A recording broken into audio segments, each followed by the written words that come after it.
The views and opinions expressed on this program do not reflect the company, owners, management, staff, clients, or partners.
It's Tuesday, the first day of June, 2021. Welcome to the Daily Hour, brought to you by Medical House One Communications and Linda's. I'm Jamal Hartman, along with my new teammate and dear sister friend, Michaela Ian. Good morning. Welcome. Good morning. I'm so happy to be here. Like, you have no idea. I've been like nervous, little butterflies, woke up early, did a little meditation to get myself focused. And I'm like, yes. There we go. Got my coffee, ready to roll. You got a Daily Hour mug fast. Lee, honestly, if you don't have a Daily Hour mug, look, we're going to have a family food fight or something. This is no reason. No reason, but please join us in welcoming Michaela with the warmest welcome ever. Thanks for making us part of your daily routine. If you're watching online, you know what to do. Share the link. If you're on Facebook, start that watch party. If you're on Twitter, retweet it. If you're watching on channel 82 or the Full 100 radio station, if you're listening there, call someone up, let them know that we're on. Just get the conversation out there to your network, and don't forget to like and engage with us. A good one today, as is actually, would we say happy hurricane season, or is nothing happy? I don't know about happy. No, you wouldn't say happy, but it is. No. Yeah, it's the start of hurricane season. Just Mother Nature doing her thing. So the director of the Bermuda Weather Service, Dr. Mark Guishard, is stopping by to discuss what else? Hurricane season. And yes, as stated, it officially begins today. The Daily Play, Michaela's first one, is a remember when. So it's a history question for Michaela today. Yeah, I think she's gonna get this one with ease. I have faith in her. And you didn't even prep me. No, I think you were prepped, and watch when you find out. You're gonna figure out, like, wow, the answer was right there. You're gonna get this one. Okay. So look, folks, it is the start of hurricane season, but before we even get there, we have a lot to discuss. And let's begin this show actually by sending sincere condolences to the family, friends, and the entire community. As Bermuda, we lost a young 16-year-old lady to Bermuda's roads in a road death. So sincere condolences to her and her entire family. I'm sure Leanna will probably have more in the news break regarding that. Absolutely. Yeah. So I want to touch on, Kales, the whole lines for testing in Bermuda, right? It became this thing. I had a friend on Bermuda Day. He actually sent me a message, and he said to me, "Look, I'm in line trying to get this test. You know, it's a long line, whatnot." And then obviously you speak to people and you go on social media and testing. Also want to touch on the whole passport thing in Bermuda. It looks like 11-week wait to get a passport. But let's start with the lines. So, I mean, everybody knows that travel hasn't been advised over the past year, unless you kind of have to, right? So I totally get that. However, now as the world opens back up, Bermuda says we're opening back up, we're open to tourists, etc. More people are vaccinated, more people are getting their vaccines. So people are traveling more, right? And so with more travel comes more passengers. Now, the way that I understand it is when you travel and you sign up for the travel authorization form, you don't have to book your test. So you don't have to go on the coronavirus.gov to book your test. So they actually send you your test dates. And they're all at one location, which is in town at the P Road Post Office. Mhm. So was it Saturday, Friday? Friday, I think it was Friday. The line was insane because there's only one location. So you have people who are standing in line, and if you were here, I mean, you're in Florida, but if you were in Bermuda on Friday, you know it was hot. Mhm. So you have people standing in a line for up to 3 hours, no shade, no water, no seating to get a COVID test. Mhm. So my whole thing is, we know that more people are traveling. Mhm. Yeah. We want more people to come here. So why not make it a little bit easier? Maybe we open another testing location, Mhm. or maybe we do what other islands are doing. Like I've seen in Antigua, not Antigua, Anguilla, for instance, Mhm. they have testing people who will come to the hotel and test you. So Mm. it's kind of like, are we missing something here? Am I missing something? I don't know. Well, so you mentioned what's happening in other islands, and some of the things. So here's the thing: it was a holiday for Yeah. Bermuda. But you mentioned something, and I do wonder because I know he does listen often. The CEO of the Bermuda Tourism Authority, Mr. Charles Jeffers. But in all you said something that I'm taking away from this is that if we're back open and we're Yeah. welcoming tourists, you Right. don't want to leave a bad taste in their mouth. No. And the thing is, of course, you're going to expect delays for testing. Of course, like that's totally acceptable. But I feel like visitors coming here or who are looking at Bermuda as a destination, they're not going to want to stand in line for 3 hours in the hot sun. Mhm. That's pretty much half your day of your vacation. I know I wouldn't. I would not travel to, just say Jamaica was doing this. I Mhm. would not travel to Jamaica knowing that on day 4, Mhm. I have to stand in a line with my husband and children Mhm. for 3 hours to Mhm. get a test. I would not. Yep. Absolutely not. And Kale, some of the comments I saw on social media Hmm. regarding it just told me, and I continue to say this, and I love Bermuda and Bermudians, but it Yeah. tells me that many of us really do not understand tourism. And some of the comments were like, "Oh well, this is the price you pay for traveling to Bermuda." No. Or this is, and it just was like, "No, this is No, not it, folks." that's a little off for me. I think that we want people to start traveling again, and I think that we should be doing whatever we can in our power, Mhm. power as the government, to make it easy for people. Mhm. Whatever method that is. If that means opening a secondary location for people to get testing, if that means allowing people to get tested, for instance, at their child's doctor's office, because it's easier for kids. Like when my kids have had to get tested for COVID, I immediately call my pediatrician because the process is much more seamless and much better. So maybe it's, opening a secondary location, or maybe it's allowing people to get tested at private locations, or maybe there's some sort of medical concierge Mhm. that needs to kind of happen so that hotel guests, maybe it's an extra fee that they pay. I don't know. Yeah. But maybe that's a service that, needs to start happening so that we can truly welcome people without the hassle. I mean, I get it. We're still in a pandemic. We've got to test people. We've got to make sure that we're protecting our own and Mhm. protecting our healthcare system. But there has to be something better Mhm. than standing in a line for 3 hours in the hot sun. There has to be. Yeah, and it all good points that you make. I did hear, so I'm not sure if this is true or not, but someone did tell me in private conversation that Hmm. there are private places like I believe North Shore Medical where you can get Yeah. tests or something. There's a place called Helix. I don't know if that's the same as North Shore Med. I'm not really sure.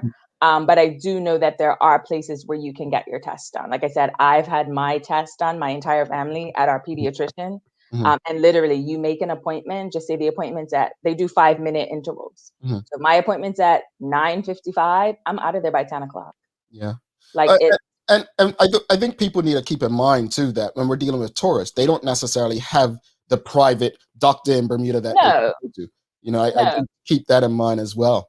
Right, but it's also that the tests are automatically assigned to you. Mhm. So when you sign up for the travel authorization, you automatically get booked for your test. Mhm. So if they say your test is at P Road Post Office at 12 o'clock, Mhm. that's when your test is. And as a tourist, of course, you're not going to do anything to jeopardize your stay in the country that you've spent thousands of dollars coming to. And you certainly don't want to get kicked off the island. Absolutely. So you're just going to go do it, right? Yeah. Interesting situation. What are your thoughts? Let's go to the comments. What are your thoughts on the whole testing regime? Bobby Singh says, why don't they do testing at hotels for tourists? Shayna Smith, time to start testing at the major hotels. Oniki Hartman says, on many of the Caribbean islands, they offer it at most of the hotels since you must test to get back in the U.S. Tamara Richardson, Kales.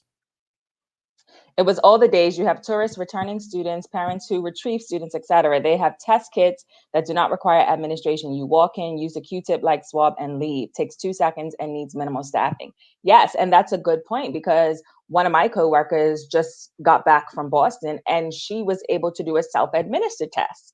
Took 2 seconds, you know? I just feel like this isn't last year. We know what we're doing.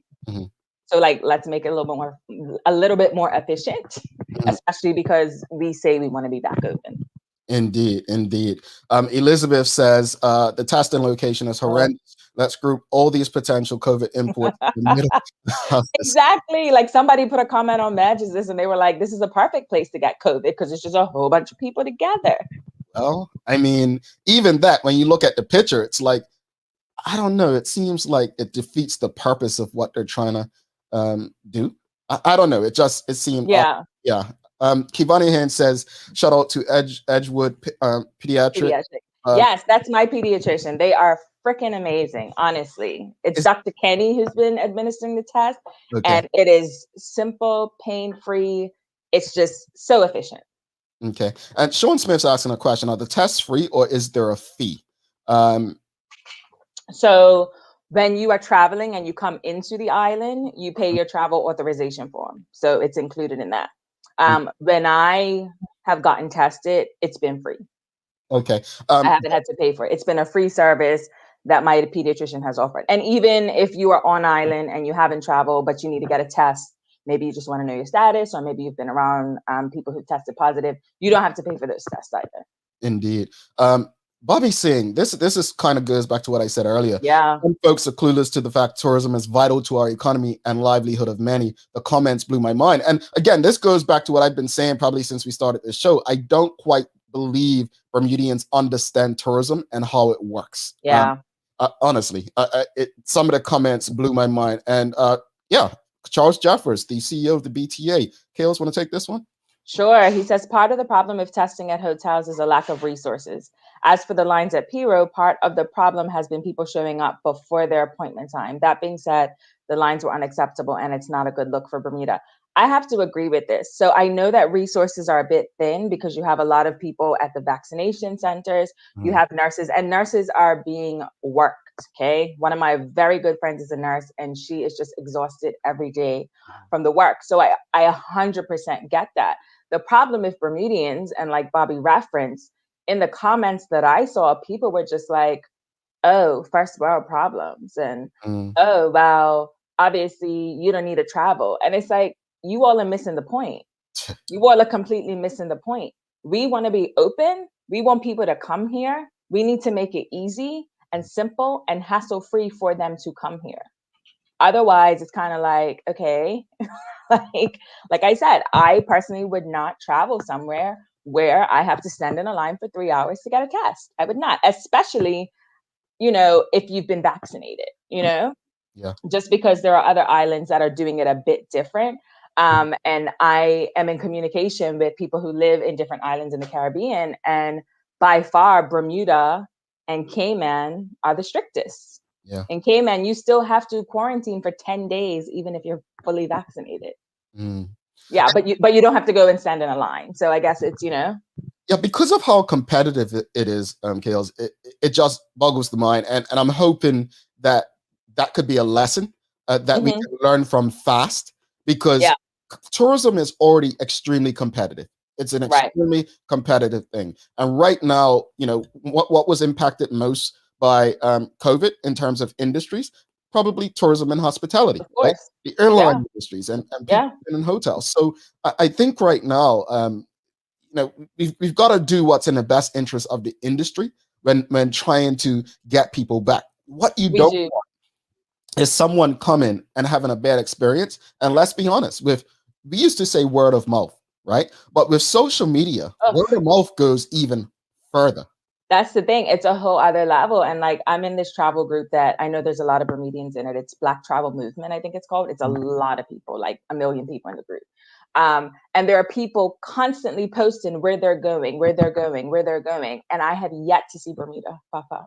Yet. Wow. Like, I have yet, because people are like, oh, I'm going to Jamaica. Oh, I'm going to Cancun. Oh, I'm going to Tulum. Oh, I'm going to San Juan. Oh, I'm going to Aruba. Oh, there's a curfew, but it's open, Oh, you don't have to get a test. And I'm not saying that we shouldn't test. Like, I am not a medical professional. I am not remotely suggesting any of that. But I just feel like at some point, if we say that we want to be open, we kind of got to do something so that it's attractive for people to come here. Indeed.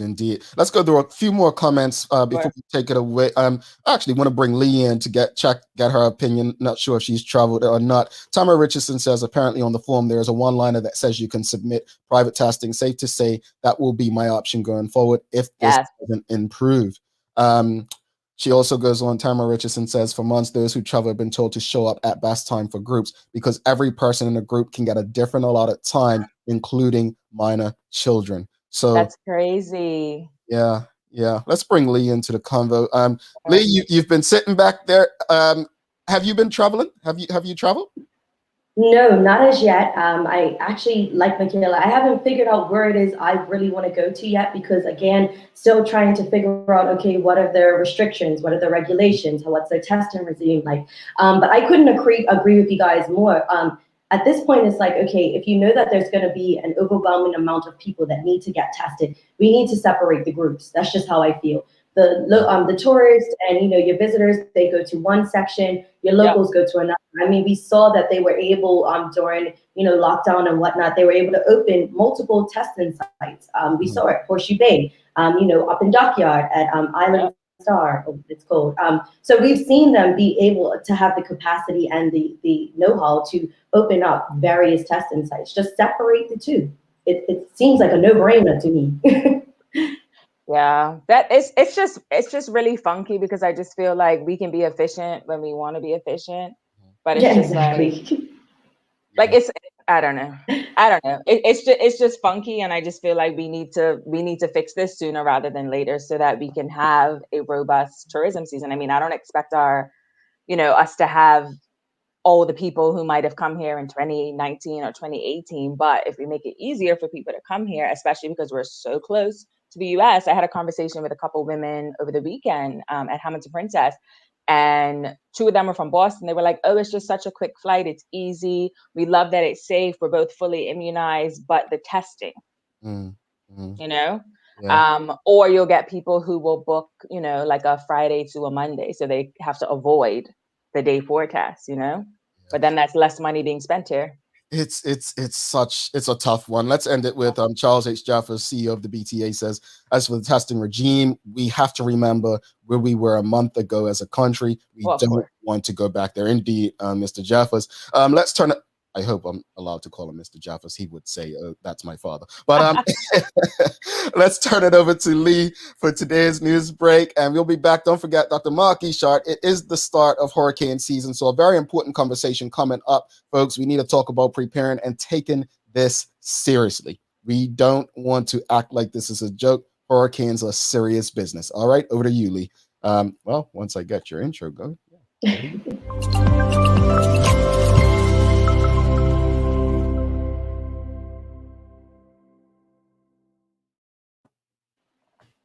Thanks, Jamal and Michaela, and happy first day of the month to our listening audience, both locally and overseas. I hope everyone is having a great start to their day this morning. I'm Leanna Lambert, and it's time for the Daily Hour News Break. So here's what's going on in today's top stories.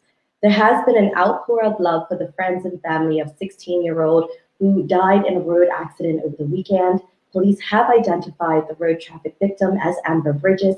Ms. Bridges, who was from St. George's and according to sources was a talented horse rider, was unfortunately killed when her motorcycle and a van were in a collision on South Shore Road in Southampton near Cross Bay Road just after noon on Sunday. Now, Ms. Bridges marks the island's 5th road death of the year. The 57-year-old Sands van driver had fortunately escaped without injury. Witnesses who have not already come forward are being asked to contact PC Walter Jackson at the Roads Policing Unit. And we here at the Daily Hour also send our sincerest condolences to the friends and family of Miss Bridges. Car wash vouchers, gift cards, and now a daily raffle draw is the latest to join the train of incentives to encourage unvaccinated persons to consider the jab. Now, the Bermuda Health Council recently joined the movement after it was revealed yesterday that they have created the Back to Business Community Giveaway in collaboration with the Bermuda Hotel Association, and is said to offer a range of prizes in twice daily raffles to be held beginning today until June 8th. Now, prizes would include weekend stays with dinner at Cocoa Reef and the Grotto Bay Resort, golf and dinner at Rosewood Bermuda, Tucker's Point, and dinners at Cambridge Beaches and the Reefs. Now, Hamilton Princess and Beach Club, on the other hand, went a little step further to offer function areas for hotel workers and others to get their vaccines between Thursday and Sunday. Now, people who do get their jabs at the hotel will also be given a 50% discount voucher for Sunday brunch at the hotel. Hotel Association CEO Stephen Todd said the organization was happy to be involved and added that higher vaccination rates would help the tourism industry. The winners would be selected in a random draw based on the registration numbers given at vaccination centers around the island, and they will be notified by the public health officials to ensure confidentiality. And people attempting to renew their Bermuda passports, acquire initial passports, or have their lost or stolen passports replaced can expect delays up to 11 weeks. The government has said that the department contacted the UK authorities following a recent spike in clients reporting long wait times to renew passports, and they unfortunately confirmed the 11-week time frame. Now, according to a spokesperson, the department will continue to accept and process passport applications. However, the length of the time for passports to be returned is unfortunately outside of the department's control. But residents are being reminded to not book or confirm travel plans unless you have a valid passport. Passports with a validity of 6 months or more may be used for travel before there is a requirement to apply for a new passport. You can apply for a new passport for up to 4 months prior to the expiration of your existing passport, and strict guidelines will apply for the processing of temporary passports in cases of emergency. Now, the British Overseas Territory Citizens Passport application form is only available online at the Department of Immigration on gov.bn. Taking a look at today's weather, we have a high of 81 and a low of 73 degrees. There will be a mix of sun and clouds.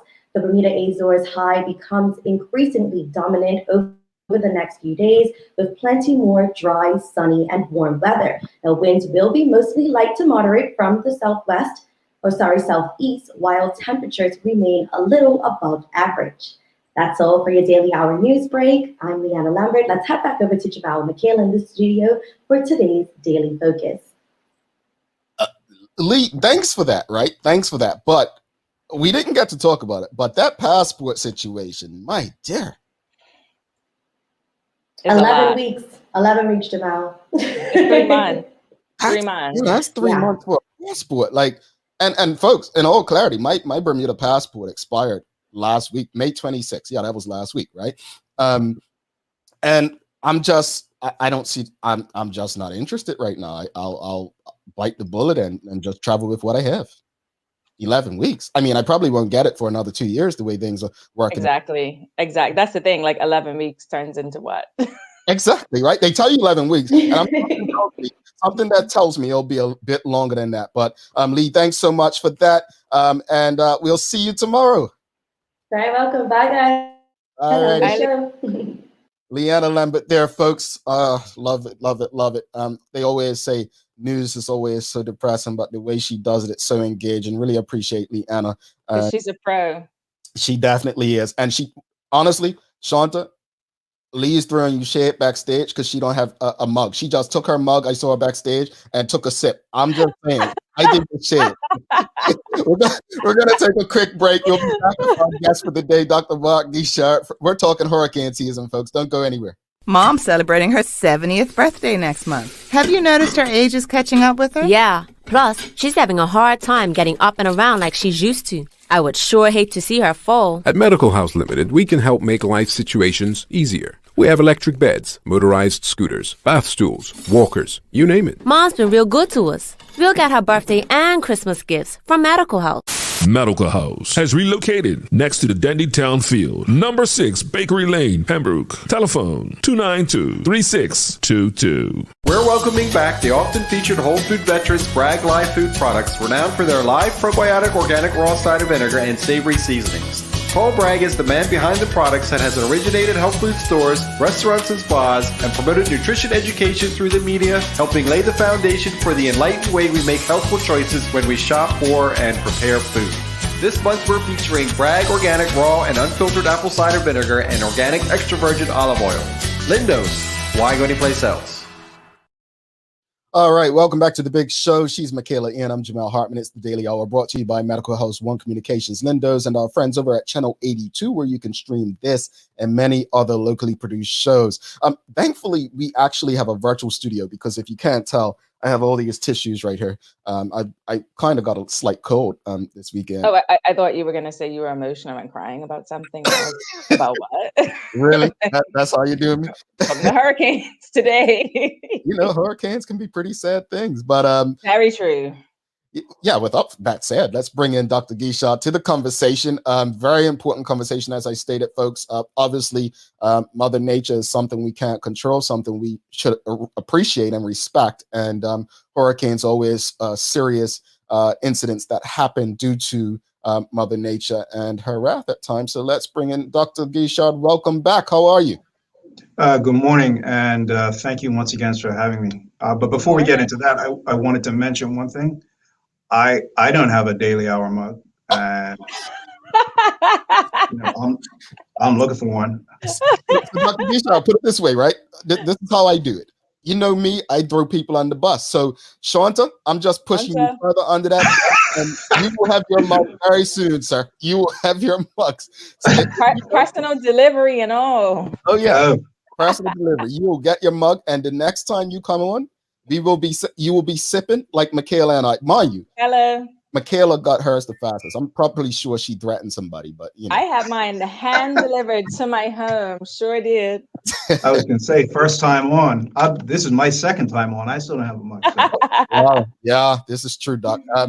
We're going to make it happen. But let's get to the convo. Look, last year, let's begin with last year. Mm-hmm. The 2020 hurricane season earned the title of the most active year for hurricanes on record, right? I mean, I believe there were 30 named storms, right? That's right. Yeah. Speak to us about what this means. So that was certainly the most, the highest number of named storms since we've been tracking them, the most on record, unprecedented. The committee that I'm part of that deals with sort of naming storms and ensuring that each storm is not, if there's a storm that does a lot of damage, that name is retired. We had to completely rethink our strategy for naming them. The list that we use for overflow of storm names, we had to scrap that. We used to use the Greek alphabet up until this year, and now we've had to change that. So yeah, I mean, it had, that's a relatively minimal kind of impact when we think about all of the impacts that happen around the world. But for us here in Bermuda, we had no less than 5 named storms threaten us, and 2 of them made some impacts. Paulette, those of you that were here during September last year will remember, Category 2 Hurricane Paulette was a direct hit. Hurricane Teddy also made a distant passage and was a sort of a wave event, a surge event. But one thing I wanted to highlight for Bermuda is that once again, there were no injuries or fatalities reported throughout the season, which is a very important point. And I think that's a sort of a testament to our ongoing commitment to continue to improve the level of communication that we have with the public, and the continual improvements that the EMO have to making that making those communications as well. And to the, I should say, to partly due to communications such as this, like getting the word out to your viewers early on in the season to get some early heads up, some early preparation. So Bermudians have a pretty good mindset about preparation, and we can come back and talk about that in a little bit as well. Sure. So what can we expect for this hurricane season compared to last year? So it's certainly notable that all the agencies that make seasonal predictions are predicting an above average season yet again. That's not surprising, given that the North Atlantic is already warmer than average this year. Those that can think about the holiday just last weekend know that it was hot, and we're already getting into the 80s, as you heard in the weather forecast, the broadcast that you just made. Thank you very much. So yeah, it's getting warmer. It's warmer than average this year. There's ongoing ocean warming under climate change. I suspect this will only sort of gradually, that gradual trend will only continue upwards. So I guess the message is kind of, get used to the notion that we may have increasing numbers of storms, and get used to the notion that we may have a storm every year. Yeah. So you know how Bermudians are notorious for doing everything last minute. Since it's going to be a bit active, or we expect it to be a bit active, how early should we start preparing? Great question. Thank you. The preparations that we need to start thinking about are kind of now at this stage in the season where there is not much going on. We've had a nice sort of wake up call with subtropical storm Anna that occurred a couple of weeks ago. So people should already be sitting up and taking notice. And some key take-home points are that tropical systems like tropical storms and hurricanes do not behave like winter weather. They can change very rapidly. They're somewhat unpredictable. And that's the very reason we treat them with such in such a different way to sort of the usual winter type weather.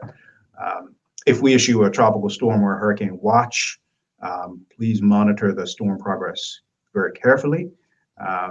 And if you hear that there's a tropical storm or hurricane warning in place for Bermuda, please rush any preparations to completion at that time. I guess other things I should mention is that it's very easy to become complacent.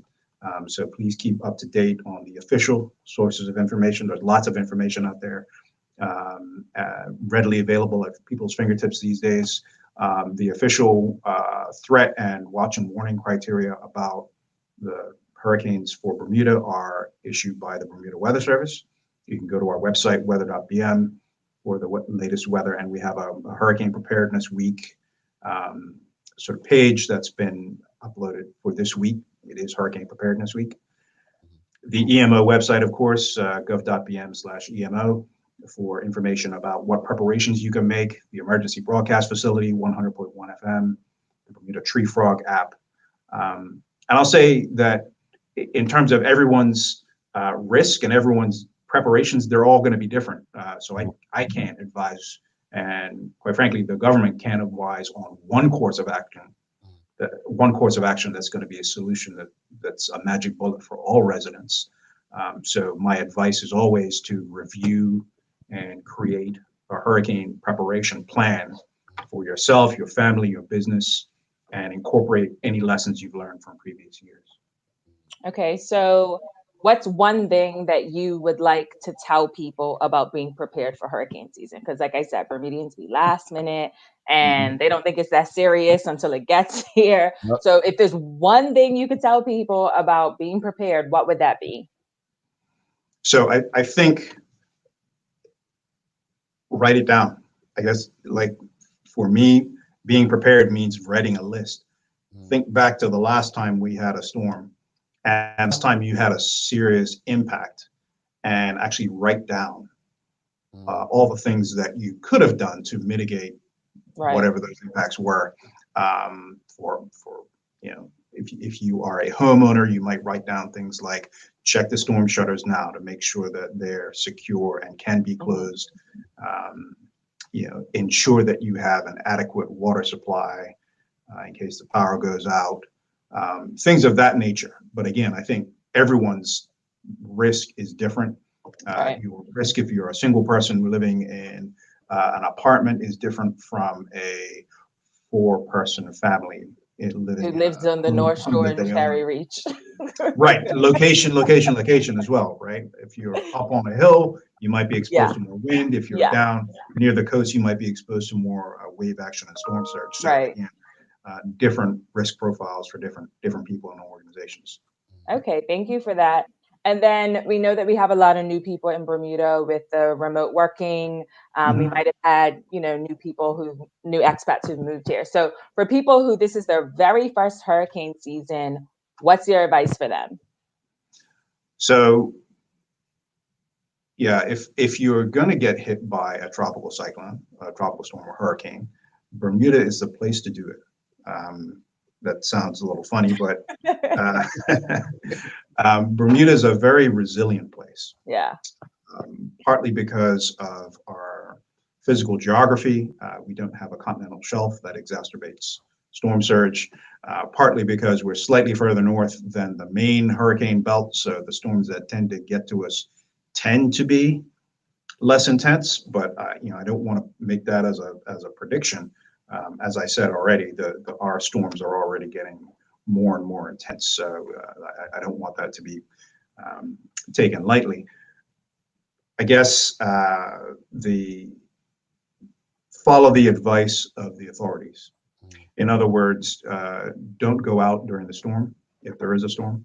The biggest impact that we tend to see here in Bermuda is inconvenience, is the loss of power, the loss of internet connectivity, the loss of cable, et cetera. And the reason those are the biggest impacts is because everyone seems to listen to what the advice that's been given. Everyone listens to the experience that has been experienced by people in the past. Another reason we're quite resilient is we do have a reasonable amount of experience, and such that the very mindset about storm preparedness is built into the national psyche, built into our architecture. Right. So you don't see the same kinds of impacts here that you do elsewhere, and that's not to brag, but it is a fact that we do have some natural and sociological resilience built into our system here in Bermuda. Okay. So kind of just like take it seriously, listen to Bermudians because they know what to talk about. Yeah. Easy advice, right? That's right. If anyone out there has any comments or questions for Dr. Guishard, please send them in. I'll get as many questions and comments in as possible. I want to go back, Dr. Guishard, to you mentioned the Bermuda Weather Service and the Emergency Measures Organization. Speak to us about, we have the Bermuda Weather Service, we have the Emergency Measures Organization, EMO, we have the U.S. National Hurricane Center.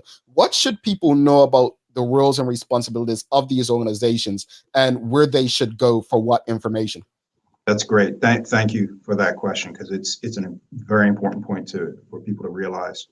The U.S. National Hurricane Center, which is located in Miami, is charged by the World Meteorological Organization, which is a UN body, to analyze and predict the characteristics of tropical storms and hurricanes in the Atlantic, Caribbean Sea, and Gulf of Mexico, and also the Eastern Pacific. So they're in charge of sort of forecasting and analyzing what the storms are, what they're going to do, whether or not they're going to form or dissipate or change characteristics. The Bermuda Weather Service, which is part of the Bermuda Airport Authority, is in charge of keeping an eye on and forecasting Bermuda's weather. So you will see that there are a good level of coordination that happens between NHC and BWS when there's a storm that's threatening Bermuda. But we are the ones with the authority to issue watches and warnings for Bermuda and the local area and forecast the local conditions. And at this point, I would be remiss if I didn't take just a second to thank my staff.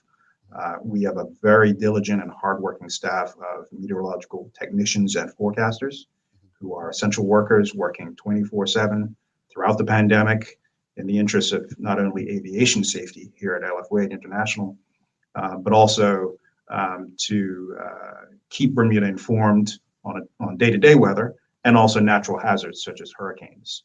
And we're ably supported by the teams at the Bermuda Airport Authority, including air traffic engineering, airport maintenance services, administrative and management support as well. So I just wanted to take that moment and thank publicly my team and all the teams that support them.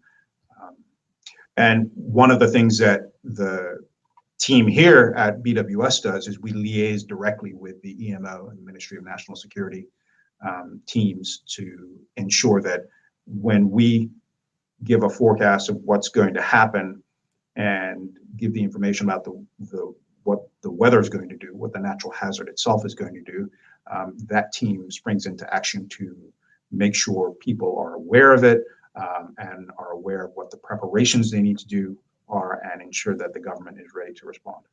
Indeed. Rosalind Famous, she actually writes, after going through both hurricanes Irma and Maria, both Cat 5 back to back, my whole outlook on preparedness has changed dramatically. And I want to tie that in because you mentioned pandemic just now. How much of an impact do you believe the pandemic, I mean, hopefully we're on the back end of the pandemic, how much of an impact does that make in terms of hurricane preparedness? Ways the pandemic, there's a number of different ways the pandemic has actually already impacted preparedness in different jurisdictions. Not only does it impact our ability to make observations, the number of aircraft flying around the world that actually feeds data into weather models has declined, and so the level of predictability about storms has changed. But in terms of the response, the preparations, I think it means that groups that are in charge of preparations like emergency shelters have to really look hard at what are the priorities at the time for social distancing and sort of hygiene and cleanliness versus simple protection from the elements as well. And to add another dimension to this, especially for our brothers and sisters in the Caribbean, imagine that you're in a pandemic and then you're entering hurricane season, but you just had a volcanic eruption at the same time. So the same emergency services that have to deal with not only the pandemic and the hurricane season are now stretched even further towards sort of protecting their population against the impacts of volcanic ash, evacuations. So shelters in some cases are already full. Evacuations have already happened in some cases in the St. Vincent and the Grenadines. So, I mean, we can be thankful that we don't have those types of impacts on top of those quite severe impacts from the pandemic already. I have some questions coming in here. Have there been any advances in technology to assist the BWS in better forecasting hurricane activity and possible impact in the island? So yes, thanks for that question. There is sort of continual progress in updating the technology. And when I say the technology, I'm largely talking about computer models. And those computer models feed directly into what the National Hurricane Center forecasts for hurricane track and intensity. Those forecasts have steadily decreased their errors over the years. So it means that they're getting increasingly better at forecasting. If we look at situations like Hurricane Paulette last year, a Category 2 storm that hit us, the track forecast for that was nearly perfect, days in advance. So we were able to get a good early heads up to the population, issued a watch and a warning on time to ensure that people were warned well in advance. Mm-hmm. Having said that, it's forecasting the weather. It's never going to be perfect because we don't have a perfectly observed system. So with all the advances of satellite and radar and all of those things, it doesn't mean you have a perfect set of observations around the globe, especially out in the middle of the ocean. So there are circumstances like Hurricane Teddy last year as well, where the storm approached from the south and then stalled. And it was a fairly complex situation, very difficult to forecast, and then also difficult to communicate those unpredictable and complex situations. But rest assured that we were in constant communication with the EMO. We were giving regular updates on the position and timing and the updated forecast of that system. So I think one thing that's changed, that's not necessarily down to the meteorology of the situation, is the communications have improved through the years. So communications is sort of, they say forecasting is one part meteorology, two parts communication. So the communications piece is definitely very important to what it is we do. All right. Got another question. It was thought the eruption of the volcano in St. Vincent could limit hurricane activity in the region. Is that a reality? So I haven't heard a specific mention about that specific volcano and specifically our region. I will say that volcanic activity does interact with the climate in that it can produce a lot of aerosols up in the upper atmosphere, which can mitigate the effects of warming. There are well-known instances of very violent eruptions that have caused downstream through the sort of next year or years, sort of global, slightly cooler temperatures. So I don't think I've heard anything. It's a little too early to say what the sort of downstream climate impacts are of this particular eruption, but there are many eruptions going on around the world all the time, and it's certainly something worth looking at. All right. You mentioned the model real quickly. Another question came in. We all see the spaghetti models that are created whenever there's a hurricane approaching. Should residents be paying attention to these models at all? Very good question. And you sort of think back to one of the things I said earlier, that there's a lot of information out there, more so than we've ever had available at the fingertips of everyone. In some cases, that can be dangerous in the sense that people that don't know the differences between the different models that are being plotted may take a particular model solution to heart and say, oh, well, this one says that an event's not going to happen, or this one's going to go over my jurisdiction. So I think they should be incorporated into someone's sort of view, but but there are people such as myself who are trained professionals who look at those models and incorporate those into the official forecasts that you see. I'm talking about the people at the Hurricane Center, the people here at BWS,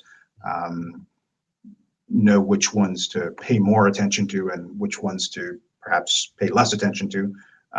But the official forecast is a result of looking at all of those and other information that the public doesn't necessarily have. Gotcha.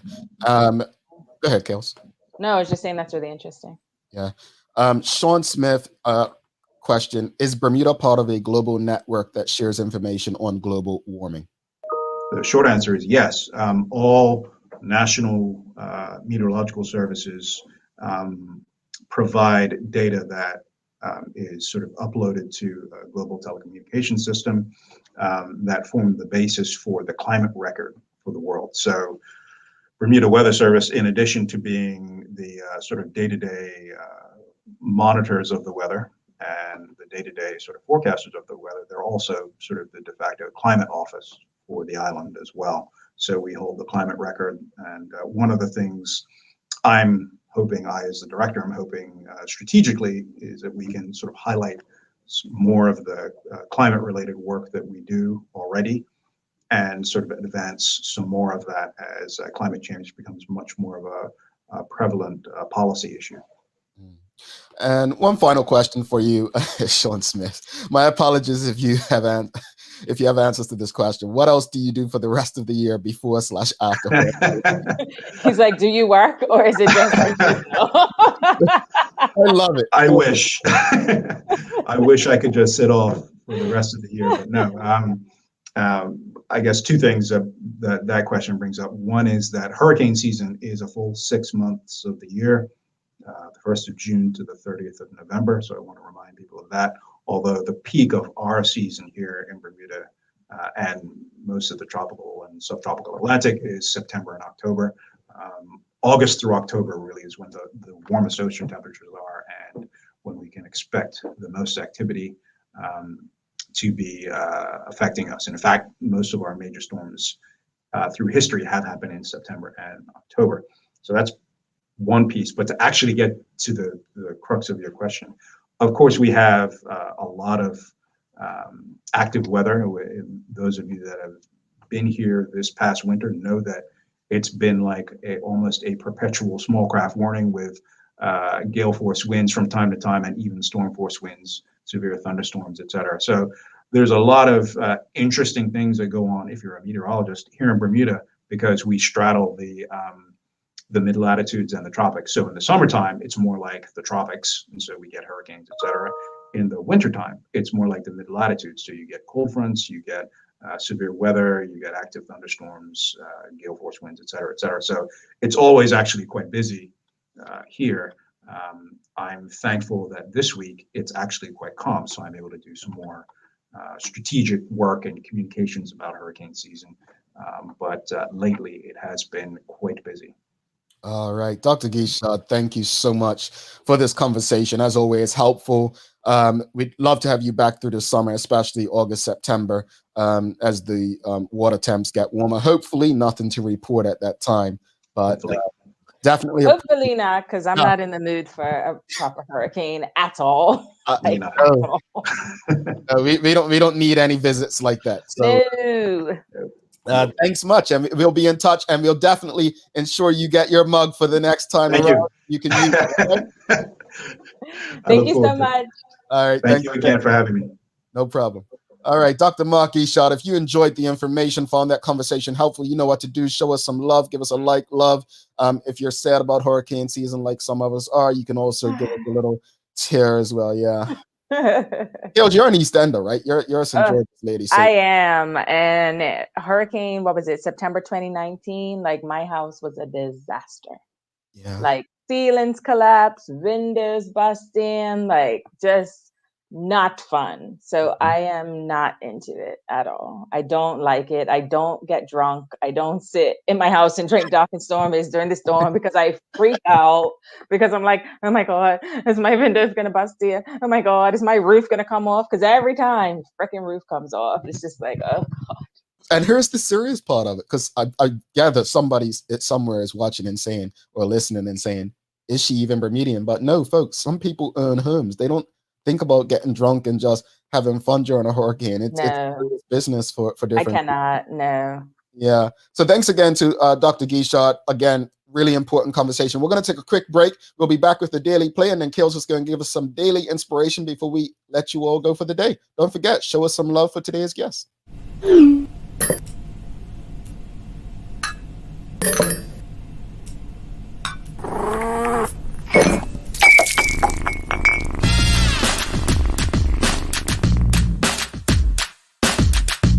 Tune in to the Full 100 Radio every Tuesday through Sunday at 7 p.m. Bermuda time as we bring you the love, romance, sexiness with nighttime jams, only on your station for conversations and entertainment. The Full 100 Radio. Download the app, available for Android and Apple devices.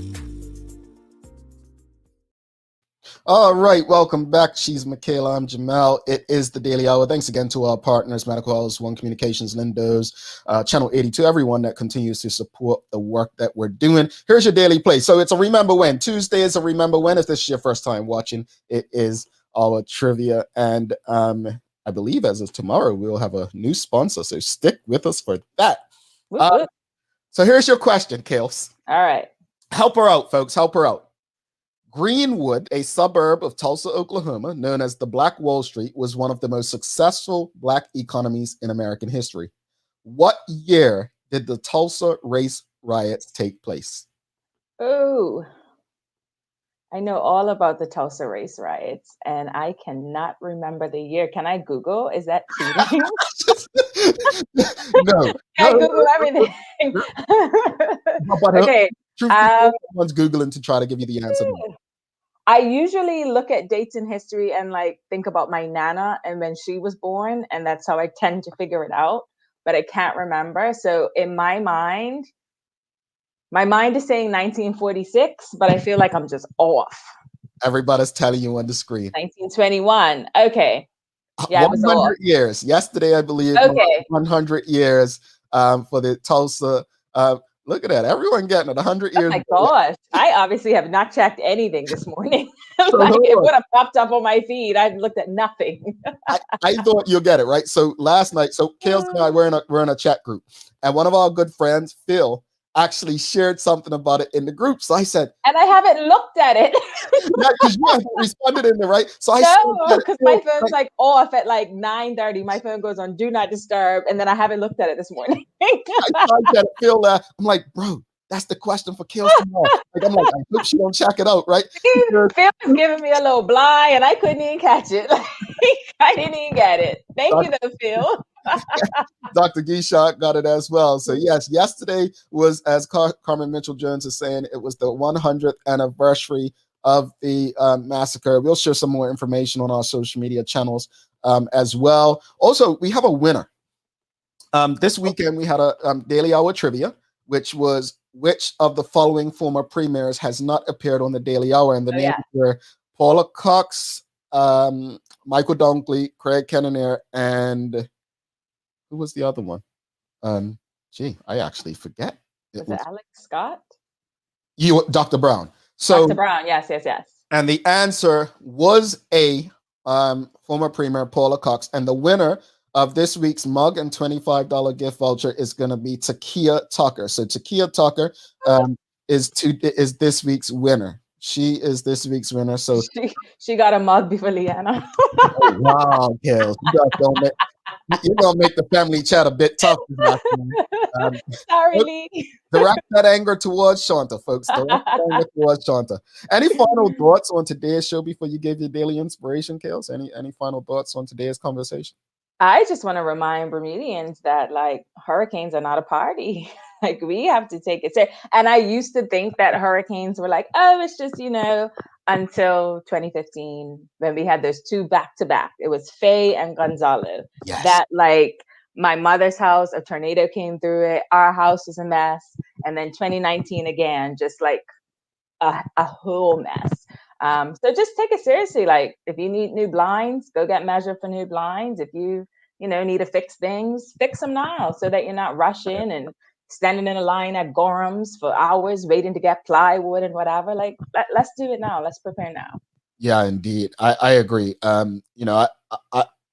Bermudians were special and we are prepare for things differently. But I just want to echo what Michaela said. We can still have fun, but please take it seriously. Yeah. We did lose lives in 2003 through Fabian. And we, as Dr. Guishard said earlier, we take pride in the fact that we haven't. But remember last year, there were videos of young people going down to the docks and swimming. Let's not have none of that. That was not okay.